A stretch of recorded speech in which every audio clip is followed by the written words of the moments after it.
Rugby Manager is back for season number 7. Yes, it's been out for a few weeks and there has been a major overhaul of the game, but welcome back everyone to season number 7. We have a lot to go through here today. This is going to be the season opening video, I guess you say. We're not going to be having a look at a match so much, although the first round has just been played. We'll hopefully have that in a couple of days. But first, today, you may wonder, well, what are we going to look at here? We know what the team was like in the end of season number 6. We know how well the team was travelling. Have a look at your screen right now. Season 7, round 1, player regeneration. Yes, GRM has undergone a pretty massive overhaul. So let's just read this out and you'll get a bit of an indication if you don't play the game, just what has gone on. If you have played the game, you'll know exactly what's happening, and you'll be looking forward to see how the invaders have changed. Hi coach, you may have noticed your players' skills and attributes have changed and they now have a preferred position. Ding ding, 2 changes straight away. This has all been done as part of our ongoing efforts to make the game more realistic. All your good players will still be good players relative to the other players of the same level, but they will just have a skill set that reflects more accurately what a player in their position would have in real life. Check out the forums, which is a great idea to do, globalrugby.manager.com. Check out the forums link on there for more information on how preferred positions will affect your player with on-field performances. Your finances and facilities have also been reset so that we can all start this new management journey out on a similar footing. Thanks for playing Global Rugby Manager. If you do, if not, what are you doing? This is the best time to start a new team because everyone is on the same starting point right now. So if you've been umming and ahhing about playing GRM, go and sign up right now because you're never going to get a chance to be, in a chance to be a pick side like you have right now. And at the end, cheers, the Global Rugby Manager team. So, let's start here. Let's start with what has changed. The team, I can tell you, has massively changed. Of course, the players are still the same. So, I'm talking, the Brock Bondesios, who else we have? The Manchu Mayos, the Petrescu's, the Zengidis, all those guys, Porter players, I'm trying to think of their names. They're all still there. Although, of course, O'Neill Brown has retired, as was planned. And as you can see at the bottom of that news announcement there, we have another retirement this season as well. So, other than that, the team is the same. Their stats have changed quite significantly, some of them. And, of course, they have that preferred position. So, where do we start? I mean, where do we start? Let's start right here, shall we? Because hanging up the boots looks like who we got here is Mr. Lior. So, that is our last season scrum half who is departing us. So, Mr. Lior has this to say. This is going to be my last season as a player. Maybe we can hire him as a coach. The body is not coping well anymore. I love this game and hope there are opportunities to contribute to the club in some capacity in the years ahead. Well, Mr. Lior, I've just got this contract right here for you to stay on as a first team coach. If you would just like to sign on the dotted line there, Mr. Lior, we will welcome you back next season. So there's a bit of a sad news to start us off. Lior is out of here, but you may go, ooh, you got a bit of a trouble with scrum half because Lior really cemented a spot there. Well, do not fear, my little rugby friends, because there is no worry at scrum half, and you'll see why in just a second. Let's go to probably, because we're here as well, the second thing that you may be wondering after last season, of course, the youth players. Well, we did not go unrewarded at youth time. I didn't scout many because we were really hovering on the trouble mark when it comes to money financially. So I just took a few stabs on a few guys. So you can see down the bottom here, 1, 2, 3, 4, 5, 6 new players to the team. So let's go through them all. We have the first one, we have Gerardo Guzman. We also have Kane Murphy. We've also picked up Ryan Morton, Leon Richards. Here we go, Lafayette Collett. And finally, Ma'a Gray is the 6th and final new addition to the side. Now, how do those guys look? Yes, hold on to your horses. We'll have a look at the team just a second. But you would have noticed in this email up here that it did say that finances and facilities have been reset. So we all start on equal footing. So I thought, well, I started with $2 million once again. What's the one thing that I would have really liked to do in the situation I was at the end of last season? And given the league that I'm now in, which we'll check in just a second, where would I like to see the team going? So I thought about what I wanted to upgrade. And I'm going to scroll up here to show you that we've done some upgrades. Here is the biggest one. I've taken the plunge, folks. I thought we've got $1 million. And that's how much it costs. We've actually got $2 million, but we had $1 million in the bank ready to go. Why not upgrade the stadium now on the back of some confidence that we're going to have another great season at the Invaders and really cash in on the extra attendance? With that, of course, there's two other things that go with it. Members. The members facility is upgraded and the marketing facility is being upgraded as well. On top of that, we want our guys to train as fast as possible. So the training facilities were relatively cheap and those have been upgraded also. So a lot is happening around the club. But I hear you guys saying, who is in the team? Where are all the players? Who's in your league? Are the Edinburgh Blues still going to kick your ass every single season? No! Don't be silly. The Invaders have moved on. So let's take a little bit of a look. Actually, while we're here, let's take a look at facilities. Just show you guys what I'm planning on doing here with the facilities. I don't know if this is a right or wrong move, but it's what I'm going with. I've spent the cash. I've got 677k left. Stadium is upgrading. Members and merchandising is upgrading. Training is upgrading. And marketing is upgrading. I have not put money in to scouting because it's fairly cheap. And, I mean, scouting really is a hit and a miss, isn't it? I've got less players available to me this season. Maybe later on in the year, if we have a really good year, I'll look to do that before the season rolls over. But for now, I'm really hammering this one because we need more revenue per game. We can almost double up to 300k per match as opposed to the 175 it sits at right now. So that was a big thing I wanted to target for the Invaders in season number 7. So I hear you say, who is in your league? Well, round 1 has just completed, so we have a full list of games here, and I don't want to show you the table because, as I say, the first game has been played, which I'll be recording straight after this, so they'll be coming very soon for you guys as well. But I thought, well, here we go. Here's the fixtures list for round 1. This has got everyone in our league straight away, so we'll have a look at the fixtures and see who I think, well, I have no idea, to be honest, who's going to be a threat this season. I know there's a lot of droids in here, which are bot teams, so hopefully that is going to be a big advantage to us to get one of those yellow numbers. What am I talking about? Red numbers. Yellow numbers. And be in that top 8 for the second season running. So we see the Exeter Blitz, a team that we are familiar with. We're in our Division 2 last season. Oh, just for the record, we are in Division 3 now. So we have dropped down one division, but looking to go straight back up. I can tell you that. So Exeter Blitz have dropped down with us. Border Invasion are a new one. I'm not familiar with them, but Junior is a managed side. So that's going to be one to watch out for. All these managed sides are ones I'm going to have to watch out for. The Derby Massacre and the Newcastle Raiders, not too fussed on those guys. Here we go. Bangor Rams and the Brisbane Roar. Just about started on Brisbane, I don't know why. Lead AI and Grey Hoodie managing those two sides have to be a threat. Cardiff Claw and Wales Wind, two sides we knew from last season and beat them as well. Both bot sides, so hoping we can smash them again this season. In round 1, we're up against the Rosario Rockets. Now that is managed by a guy called SJC2.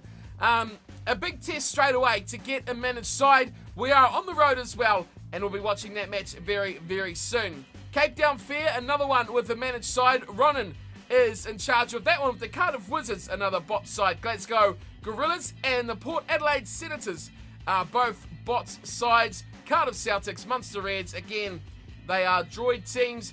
Okay, we've got the Asian Mutiny, and the South Bay Razorbacks, again, both droid teams, as well as the Port Lincoln Infantry and the Napoli Grizzlies, both droid sides as well. Hawke's Bay Sharks from CJ. Now, I've seen that name before, so if you watch CJ, what other team do you have? Because I'm sure I've seen the Hawke's Bay Sharks before, and the Newcastle Lions, another bot side.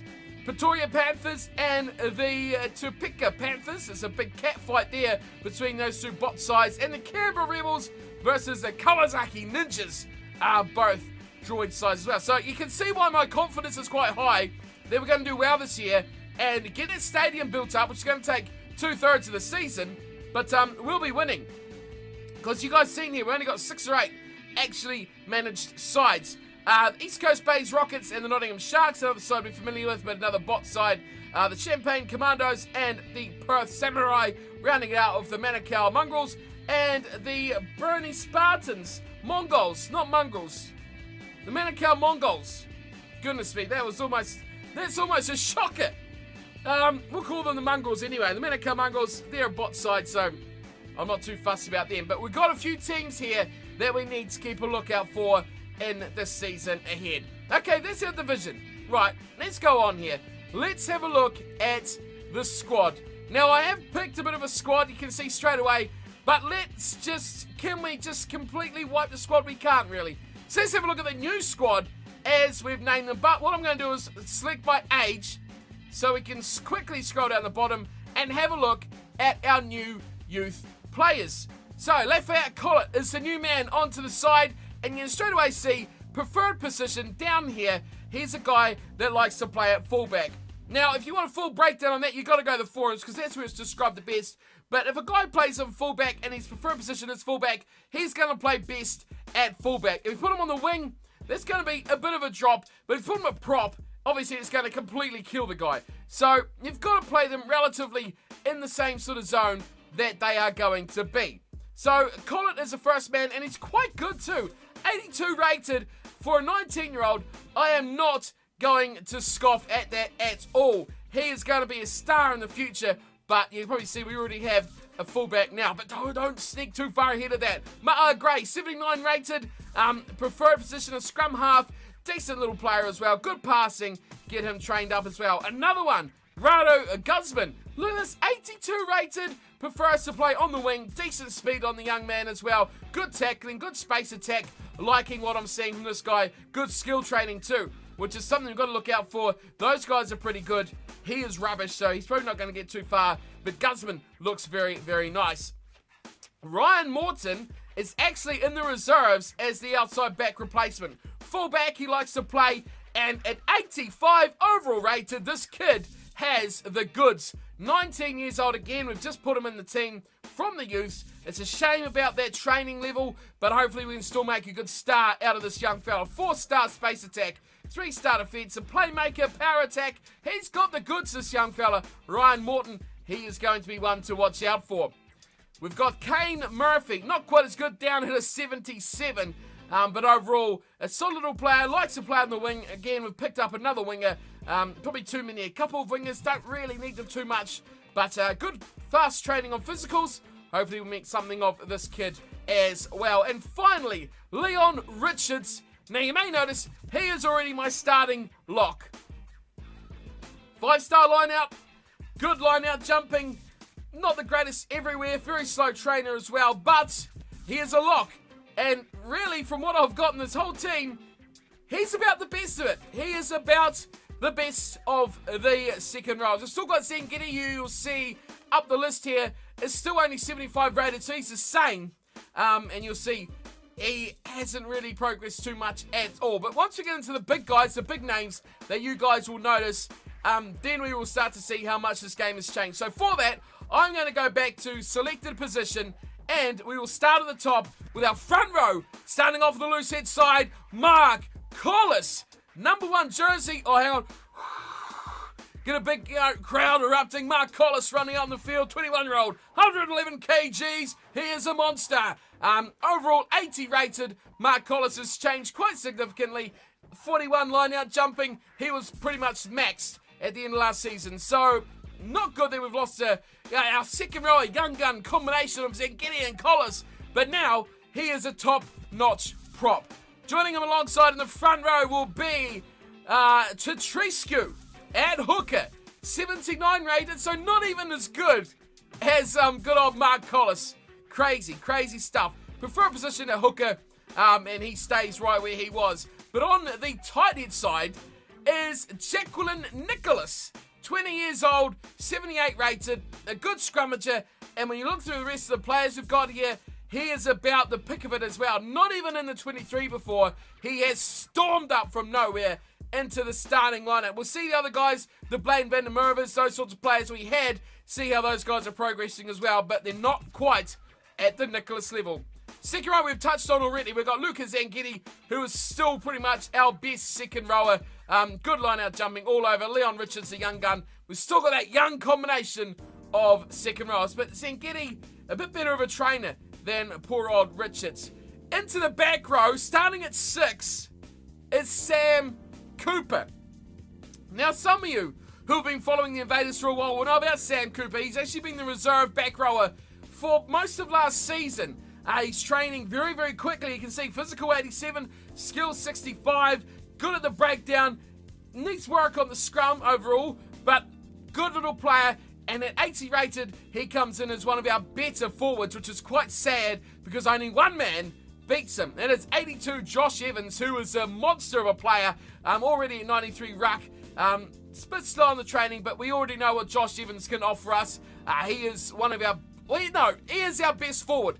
Let's not beat around the bush, by far the best forward. And he surprisingly likes to play at flanker as well, much like Mr. Cooper. Number 8, though, is a different kettle of fish. Ross Taras, who you may have seen was a bit of a youngster in the reserves, not even in the 23, in the reserves, training up not badly, pretty quick trainer as well. Now, we could go and get our reserve back rower, who we'll have a look at right here, who would be, now it's Pichella, who was a very, very, very highly rated prop last season. Now, he is a back rower. So he's a flanker, so he could come in for Taras. I mean, he's 79 rated, possibly, but we'll see how Taras goes for a start. He looks nicely well-rounded though, but just needs some work on a few little things. Pretty pacey for a number 8 as well. We'll play players in position where they are, put them there and see how they go before we'll start to try different things around about the side. Okay, into the backs, and you may notice the next name on the list is not where he should be. It's a sad day. And you also may notice on the list that he is not our best player in the squad.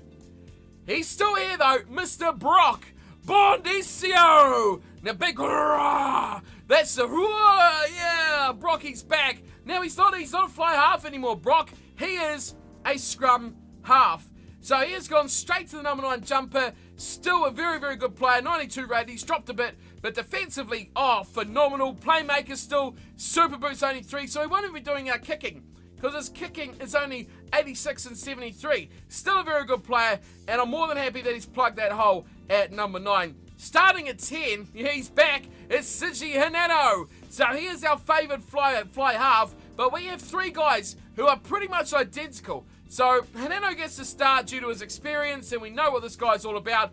Kicking, big difference there between what we had before. So Hinano gets to start, needs a bit of work. I mean, Brocky's got a bit of playmaking, but we'll see how he goes. We've still got Muhammad Martin, those sort of guys, still like to play fly half. We'll have a look at them in a sec. After the starting 15, we'll break it down to position and go through those guys here. Clyde Edwards will be starting on the left wing. Yep, Edwards is into the starting 15. Good space attack, good power attack, decent little training there, but he's got the skills straight away. 86 rated, he slots straight into that number 11 jumper. In 12, I know, this is a lot to take in, guys. Dylan Fox. Now, Mr. Fox has been around the team a long time. As a 19-year-old, we pulled him in 3 seasons. He's been riding the pine, and he finally gets a start now. 84 overall rated, steady little player. Definitely not a forward as well, you can tell by that. But yeah, a little bit of playmaking in there at 12, a bit of kicking, a good attack player as well, space and power, and we'll train those physicals very, very quickly. Here's the man you're all familiar with as well, Gage Carter. Now he's back, and he is into outside centre. So all these guys are playing their preferred positions. Gage Carter, we know what he can do. He's almost taken on that O'Neill Brown role. Man, I would have loved to have seen what O'Neill Brown's preferred position was, but we won't get to. He's gone. He is ancient history. Still O'Neill Brown, very good player. Not as quick as he was last season, but that's okay. And here he is. This guy is now our number 1. Best player in the team, Phil Muhammad. Now, to be fair, he was pretty much the best player before the reset. He's only 1 better rated than Brock Bondisio. So 9 and 14 are our 2 best players. Bondesio looks a machine. Look at that speed and acceleration, the defense. Oh, the space attack. Look at all these skills. Elusiveness is high. He can kick as well. And he trains like an absolute monster too. 81 on both. He is going to be massive in the up-and-coming season. But, remember this name? Batamoli Gossard. Now, I was training this kid to be a standout centre in the coming seasons, and he was my first pick to replace O'Neil Brown if this whole reset did not happen. Now, he likes to play at fullback, and he's a very good one too. You can see space attack, defense, he's a bit of a playmaker, and he should be a good danger. Trains physicals, extremely fast. Skill-wise, needs a bit of improvement there. But overall, happy with Gossard playing in the number 15 jumper. Now, we've got other guys here. Blaine Van Murphy, you can see, still wants to be a prop. Not quite as good. He's really fighting one-on-one with Jacqueline Nicholas. So those two are going to go, hit for hit as to who's going to take that number 3 jumper. Kikuchi is actually now a hooker. Yeah, I know. Me too. We've got Tuoni, who is a number 8. Well, he's not really a number 8, is he? We're still playing him as a reserve second row because we don't have a third lock. And number 8, yeah, he's not going to play there anyway. We've got Priscilla, we've already talked about him as a reserve loose forward. And here he is, Muhammad Martin, only one less than Hineno. So he's going to be one to watch out for. Manchu Mayo loves to play in the centres, but amazingly is not quite these two standard. We're going to start with Fox at 12, but you see Mayo loves to play 13. And when you got Gage Carter there, who's 86, he takes the nod quickly. And our last guy, we've already talked about him too, Ryan Morton, starting at fullback, reserve outside back, and he looks very nice as well. So that is the starting 15. We can't actually list this by position. Okay, so we'll just go through the rest so you can see them. Jorkovic is still there. He's a prop, as we've hit him last season as well. Only 77 rated, but if he trains nice, he could pop up. We've got Griffiths Warchick, who we got a youth pool last season, inside centre. Big fella though, we'll have to get that weight down. Trains exceptionally fast. Harrison Pritchard still there, likes me a prop like we thought. Needs some work though all around his game. We got Petrescu, how about this? Dropping down to a 77. A lot of work for Petrescu to do. Scrummaging's down to 3. We've looked at Murphy. Here is Lior, retiring. Sorry, doesn't even make my starting team. We've got another guy from last season's youth, Sushang Kang. Now this guy is an inside centre. A lot of work needed there, only 77 rated. Here's one guy that could go straight to the team, 84 rated, Carter Jones. Had him for a while as well, very good kicker. And, you know, we've got to ask questions as to who's going to play there. Dylan Fox gets the nod for me because he's more of a runner. We see Carter Jones is a guy that likes to play with the ball on the foot as well. Only 2-star playmaker, which was a bit of the shake as well. Good skill trainer, so we may see him in the side. Oliver Jones, another guy who we brought in last season from youth. He's gone to a winger now. We are over-endowed with wingers. We've looked at those guys. We've got Glitka.